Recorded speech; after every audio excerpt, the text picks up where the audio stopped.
Hello everyone.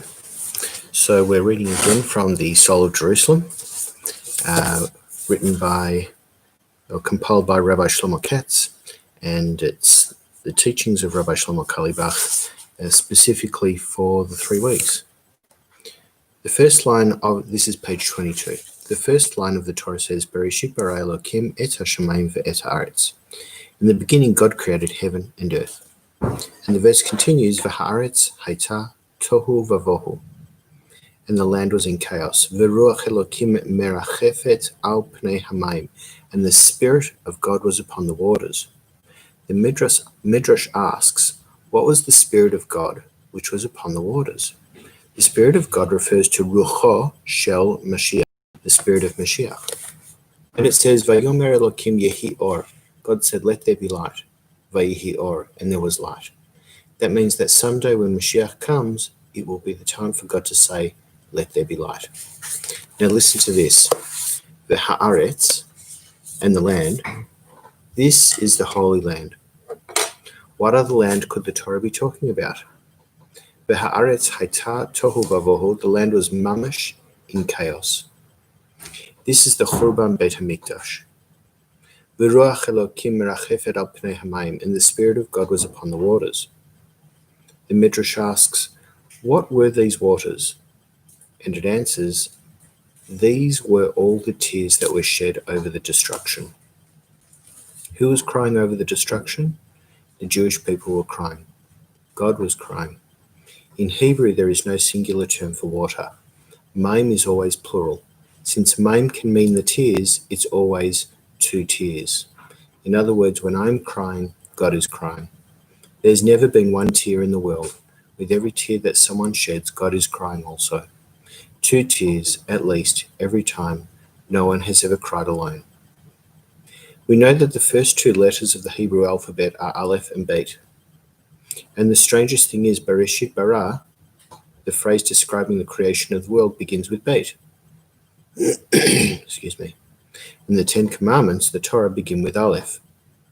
What caused the destruction of the world? The Aleph and the Bet, the physical world and the Torah, never got together. It's the same thing for us in our personal lives. The conflict inside every human being is a conflict between the Aleph and the Bet.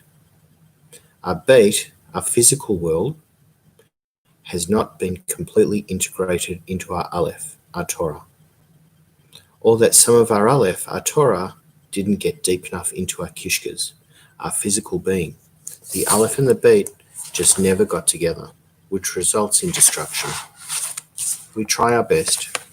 We hang on a little bit, bouncing back and forth between the Aleph and the Bet, clinging to both, but without them being connected. We're just a knothole. We are not completely natural and not completely unnatural. We're a little bit good and a little bit evil, a little bit in the world, a little bit following our nature, a little bit connected to Yiddishkeit, everything a little bit. This is chaos. Do you know what tohu vavohu means? Chaos means that everything is there, but not in the right place. Imagine that I come into your house and it's mamash chaos. This doesn't mean there's no kitchen, no bathroom. Chaos means that the couch is on top of the stove. What's going on here? I mean, I know you need a couch and you need a stove, but not in the same place. If you have a bed and a table, it's beautiful. I'm glad you have a table and you have a bed, but will you please put it all in order? Otherwise, it seems like total destruction. Tohu vavohu. Chaos. Everything is there, but not in the right place. It never came together. You see what it is? It is possible for a couple to hang on to each other for 2,000 years, but they never really got together. Still, it's also not bad enough to divorce each other. It's not living, but it's also not dying. Then something happens, and they just can't go on the way they are going now, so they separate. Do you know what happens then? Suddenly, after they separate, they realize that they really belong to each other. You see, their staying together was not the cure. Their cure was the separation. The way things are was no good. Too much chaos. Half there and half here and half there. Inside we know that we cannot live with only the Aleph or the Bet. Even if we have both, we need them together. So the world and we in our own lives start getting the Aleph and the Beit back together again. Do you know where this happened? Where did everything find its right place? The Holy Temple. We went into the temple with everything we had, all our shame, fears, and guilt. We came out singing. How? What happened?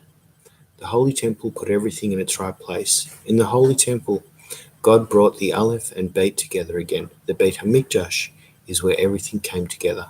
The complete integration between the Torah and the world.